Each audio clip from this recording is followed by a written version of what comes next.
লাইনের দ্বারা এই পর্যন্ত আসছে। এটা আসলে আমি বুঝতে পারতেছি না কি কারণে এই অবস্থা। তেল তো আছেই, তাহলে তেল থাকার পর এইরকম লাইন হওয়ার কারণ আমি বুঝতে পাইনি।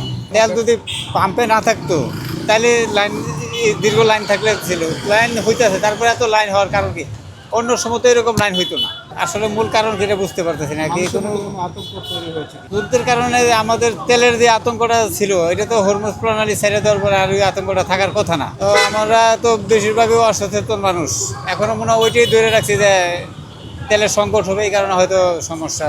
আমি যেহেতু রাইড শেয়ারিং করি, আমি 500 টাকার পেট্রোল বলে আমার একদিন চলে যায়, আবার আগামীকালকে আবার ছেড়ে দিই। আমরা তো রাইড শেয়ারিং করি, আমাদের তো লাগে দৈনিক 150-200 কিলোমিটার চালাইতে হয়, এই হিসাবে আমাদের একটু বেশি পেট্রোল লাগে। আর যারা রাইড শেয়ারিং আমাদের মতো প্রফেশনাল করে না তাদের তো এত লাগে না।